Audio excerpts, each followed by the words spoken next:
update on our FC Cincinnati season and roster plans. Although we did not end the season the way we wanted, we had a successful second year, and I thank Alan and the technical staff and all of our players for their hard work, as well as the fans for their amazing support.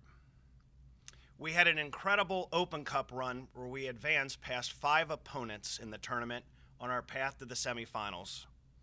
Beating 2 MLS teams in the most exciting sporting events that I've ever attended in front of our home fans at Nippert will always be high points in my life. There were many amazing moments for the team and more broadly for our club that we will build upon. With Saturday's defeat in Tampa, the 2017 season came to a close. As I reflect, it is clear that the Saturday also marked the end of the first chapter of FC Cincinnati, the story of becoming a new club. When I think of our beginning, it is clear that the special group of players and the amazing support from our fans were the impetus to the rise of FC Cincinnati. Now we move on to the next chapter, a chapter that will be tied to the forthcoming decision by Major League Soccer, our ownership group's $250 million investment, a prospective new soccer-specific stadium, and moves to build soccer training facilities and a development academy. And if in fact we are approaching a final season or seasons in the United Soccer League, we want to use that experience to support our ambitions. With those thoughts in mind, we want to give an update on our roster plans for 2018. Alan, Johan, and I met individually with each of our players over the last 2 days to discuss our respective futures. As we look ahead, we will include a foundation of 9 current players who are currently under contract for 2018. We have exercised the options for Matt Boehner, Garrett Halfill, Justin Hoyt, and Kenny Walker, and re-signed Corbin Bone, Danny Koenig, and Jimmy McLaughlin for the 2018 season. We signed Josu to an additional year in August, and both he and Sam DeVitt remain under contract with our club.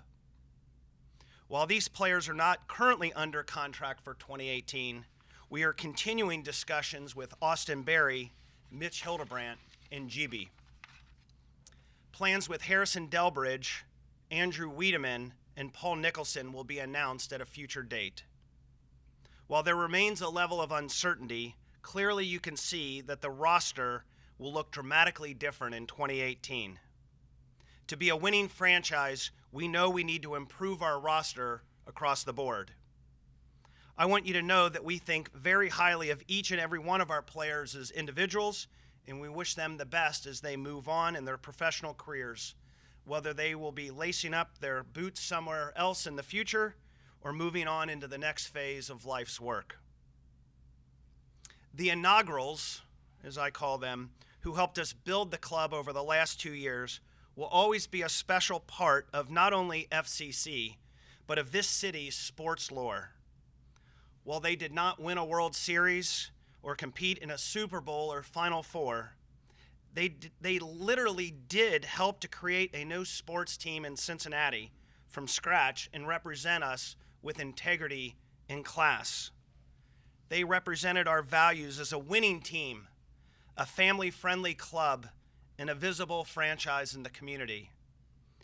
At some point in the future, maybe if and when we get to the MLS, we will invite the inaugurals back to help celebrate them at halftime of a match and thank them for helping to give Cincinnati a professional soccer club. We need to always be striving for excellence and therefore getting better. We saw the USL, a second division league in our country, improve dramatically across the board from 2015 to 2016 and then enormously between 2016 and 2017. And we expect the talent level to rise even further in 2018. But that's what makes this exciting. This is a great time for FC Cincinnati because there's no shortage of players across the globe wanting to come to Cincinnati and play in front of our wonderful fans, 20,000 plus in Nippert on a weekly basis.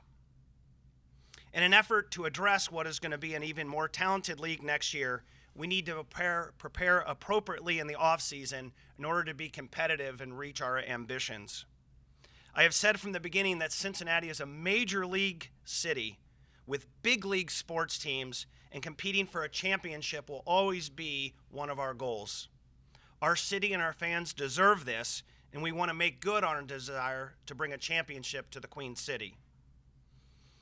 I'm happy to answer any questions, and we have Alan here who can answer questions as well. Jeff, how close would you say you are with Harrison right now? We're not going to have anything to announce just yet. I would imagine that there could be announcements on some of the players that are still outstanding in the next few weeks. Is that a priority? Is he a priority? Harrison is a very special player, and he's a very special person. We love Harrison and all he's represented with our club.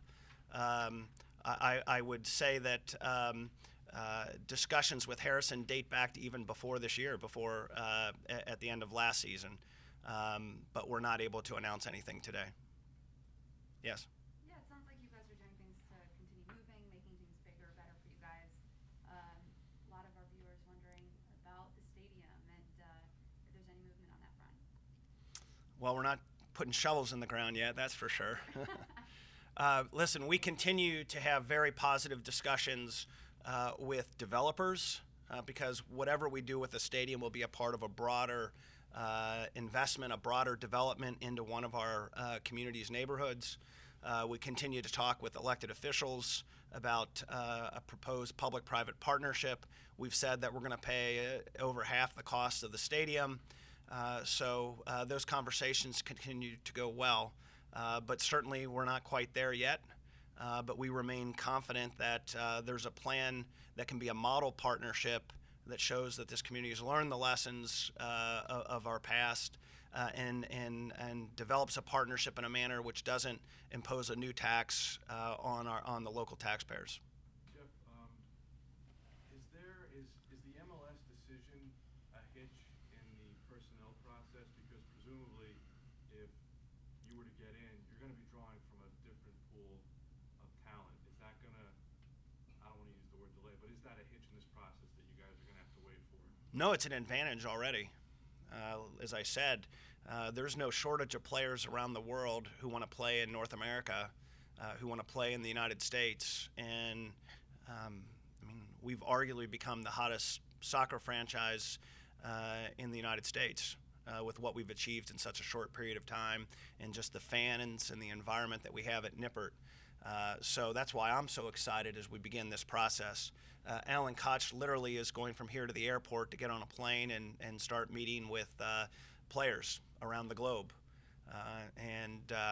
So we're very excited. I think we feel very bullish about our future and where we might be headed. And the timing of that obviously is not in our control. But I think people understand what a unique opportunity this is in Cincinnati. And we just have to make sure that we're working very hard to get the very best players who bring the right leadership and abilities to Cincinnati and help us achieve our ambitions. How much business do you want to get done before the MLS announcement?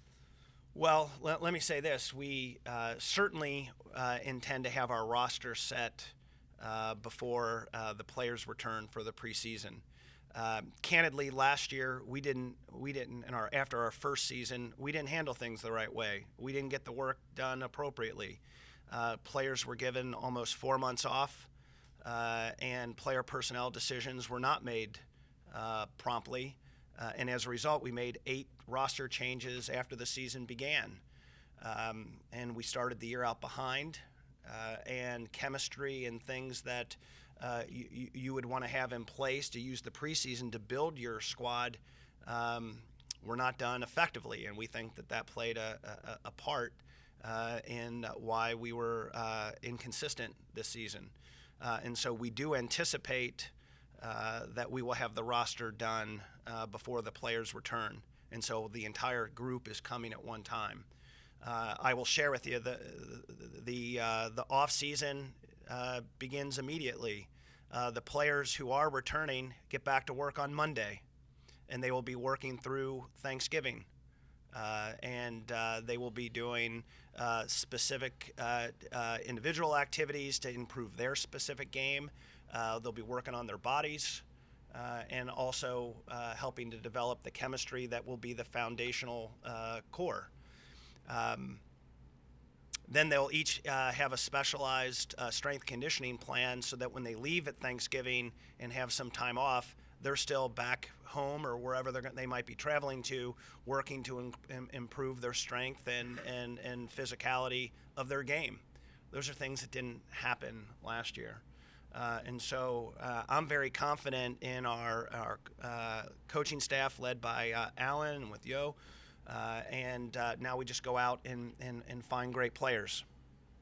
How would you evaluate yourself in the general manager role? Because you built 2 winners, by definition, 2 winning teams by virtue of the record. No trophies to show for it, but how would you evaluate yourself in this job? Not good enough. Why not? But because, as you said, we haven't won championships. That's my goal, is to bring championships to Cincinnati. And we haven't gotten there yet, but we did make great strides this year. I have full confidence that we have the coach, Alan Koch, that can win championships. I think he showed that winning 5 elimination games in the Open Cup tournament, including beating 2 MLS teams who threw everything at us in those games. And yet we found a way to prevail. So I feel great with having Alan here as my partner in leading the team. And candidly, I feel great about our front office staff, and I'm blessed by great owners. But I've made plenty of mistakes, and my job is to learn from them and not repeat them. How hard has it been to balance the off-field with the on-field in your kind of, not dueling roles, but the two Sure. the 2 titles that you obviously hold? Look, I'm very blessed to have the opportunity to be in this role, to have Carl Lindner's support and our ownership group's support. We're backed by the most incredible fans, and I'm here in my hometown. So I feel very blessed. I think a sign of leadership is to hire good people and empower them and trust them to get the job done. There's no question in my mind that when we launched FC Cincinnati, we had a vision of where we were going. We had a plan to get there. We hired the right people and then held them accountable, and in some cases then made changes. And I think in that respect, as I said, I have great confidence in Alan to lead the team and the coaching staff, and I have great support here in the front office to lead each of the different aspects, whether it be Jeff Smith and ticket sales, or Mike Albanese and sponsorships, or Sarah helping to run the finance and administration, or Dan McNally on the logistics, Kevin Butler and Fumi and DJ on communications and branding. We have a great team. So my job is to help lead, make sure we're staying focused on the vision. Clearly this year, to your question, there's been this MLS initiative, and that's taken up a great deal of my time, but that's my role. I had a question, maybe you and Alan could tag team, but because only Mitch Hildebrand is mentioned in your release, and because he's kind of a question mark, would you say Mitch is a question mark at this point for next Yes. year? What are you trying to do at that position? Get better. That's what we're trying to do. We're trying to get better. We're trying to make the whole team better. We're trying to make our defenders better, our midfielders better, our forwards better, and our goalkeepers better. The league's gotten better. We saw that. Those of our fans who and others who followed this closely, the league was a lot more challenging this year. The talent level. You look at the game we played on Saturday. I mean, Tampa's roster. There wasn't a roster like that in the league in 2016. They have world-class players. Marcel Schaefer and a lot of guys on those team are big-time players that are new to the USL. We expect there'll be more of that in 2018, and we have to adjust, and we have to get better. And part of getting better is coaching the players up and helping the players get better. And some of it sometimes are bringing new additions to the roster who have a body of work, both on the pitch and in their leadership style that will help us reach our ambitious goals. I can chime in that Mitch has been our number one goalkeeper here for the last 2 years. As Jeff has mentioned, we're still talking to him, obviously, but right now, to be completely frank, we don't have our number one. We're not saying it's not going to be Mitch, but we're open. We're talking to him, and we're open to other goalkeepers too. And I think I can reiterate what Jeff just said. We're looking to improve the group across the board, not just in the goalkeeping position, but in every position. And with the goalkeepers, we will carry 3 keepers. Dallas and Dan are no longer going to return to our group, so we know right now we definitely need to bring in 2 more keepers, and we're going to make sure it's a very competitive group. They're going to push each other to get the most out of each individual, not only in the goalkeeping position, but in all positions too. Your lineup the other night had 20, or the average age was 28. That would have been the oldest starting or average lineup in MLS. I mean, you're clearly older. Do you want to get younger in this season? I don't care about age. I care about performance. It doesn't matter if a player is 34 years old and go out and produce, or if a player is 15 years old. I've worked here this year with a group that's been a little bit older, but my group last year that I took to the conference final, I was playing 15-year-olds. So if somebody's good enough, we're going to play them irrespective if they're 15 or 35 years old. I don't really read that much into age. I read a lot into performance. Do you feel, Alan, like you could draw, if you get an affirmative on the MLS question, you could be drawing from a bigger talent pool? It's interesting because I think it's twofold. There's players that want to come in for immediate positions, and that means a player who wants to play in the MLS wants to play in the MLS. And that means if you're in the MLS, he's going to want to go play for an MLS club. But then you can also get players that are interested in projects. And if we get the go-ahead from the MLS, whenever that may be, we can talk and maybe entice players to come join us that would like to be part of the journey with us. And that could be a player that, whatever year we're going into the MLS, could be a player that sees exactly what Jeff has just mentioned in terms of the beauty of Cincinnati, and the beauty of FC Cincinnati is a player who wants to come and be part of that and join us on that ride, initially in the USL and then hopefully moving on to the MLS.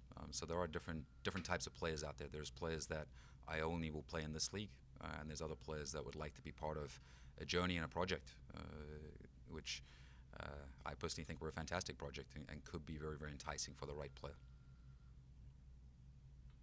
Does the MLS bid affect any decisions as far as rosters where you wait Do you want to until speak? you find the answer to that? Start making We're hitting the ground running right away. I know I'm literally hopping on a plane in a few hours' time, but we've hit the ground running already. So if we can find the right players now, we'll find the right players right now. It's all going to be about timing. If we haven't got the exact player in a set position that we need, when a decision comes down, we could utilize that at that time. So we're not waiting. We're trying to get the job done as quickly as possible. Let me add to that. But as we manage the budget, the player budget, there certainly could be a scenario where, to reaffirm Alan's point, maybe we've held some money to the side should some big-time opportunity present after a prospective announcement. But we can't base our roster on something that's outside of our control. We don't know what the MLS decision will be. All we're doing is preparing as best we can to make Cincinnati the strongest candidate we can make it. But we're certainly not going to delay the roster on the basis of something that's outside our control. You mentioned players wanting to come to North America. Do you want to have domestic players? Is this more international? Well, there's a limit in the USL on how many international players you can have. I anticipate we'll be at the limit, but we had a brilliant Open Cup run this year. a real highlight of our season, really. And there's rules on how many international players can be a part of the roster for an Open Cup. So the roster is always going to be primarily of American players. We're thrilled that we know we'll at least have one Cincinnati player in Matt Boehner, and we think that that's always a good thing. Jeff, it seems like if I'm reading the tea leaves, a lot of the off-season plan, especially on the player side, is colored by past experiences, things that were happening this time last year when John was here. Is there anything else that we could look to that would be different, maybe into the preseason? Is anything else going to change? You mentioned weight training and stuff like that. That'll be in place. No 4-month kind of sojourn before preseason. We have a schedule right now for all the players that are under contract that, as I said, begins on Monday and will take them through the Thanksgiving break, and then they'll have their individual plan between Thanksgiving and the New Year, and then they'll come back on January the 14th, and we'll get after it on the 15th. We are in the process of confirming our plans to travel down to Florida again. We're going to go earlier this year, and we'll play some friendlies there that we're in the process of confirming. Come back, play some additional friendlies here in Cincinnati, and then the season starts a week earlier this year in the USL. So. We continue to talk. We're in this phase of our 2018 planning, not just with the roster, but the entire organization. And so things regarding what level of support we're offering players in terms of physio, strength and conditioning, technology. Right now we have 2 full-time members of the coaching staff and some part-time. Those are discussions that we'll continue to have as we look at allocating resources and priorities to make the team better, make the club better, but we're not quite there yet. You mentioned 2018 as potentially being a last season in USL. I know that's out of your control, but that's a pretty big if kind of hanging over yourselves and your fans, season ticket holders and whatnot. Where in the realm of possibilities is that? Do you have a feel for that? Are you able to discuss it? Well, it's outside of it's The last year. It's outside of our control. It's all tied to MLS, but our goal has been to have our franchise prepared to help the MLS in any capacity should we be called upon. We enlarged the playing field last year with some significant capital investments that we paid for, that our ownership group committed to make the field FIFA sized to meet an MLS size requirement. That helps our team in 2017. It'll help our team in 2018. It also puts us in a position that if we get the call and there's a desire for us to come quickly, we could be ready for 2019. Have we heard anything that says, hey, FC Cincinnati, we want you to be ready in 2019? No. But my goal is to have us be prepared as possible. It's, I guess the old Boy Scout in me, be prepared. And so we're going to be prepared. And so, listen, as I said, we've sort of closed the chapter Saturday night of FC Cincinnati, this new franchise.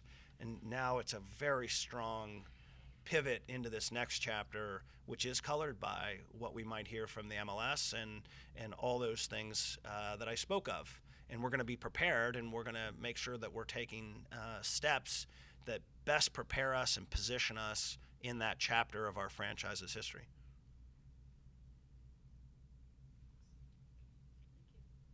All right, thank you all very much.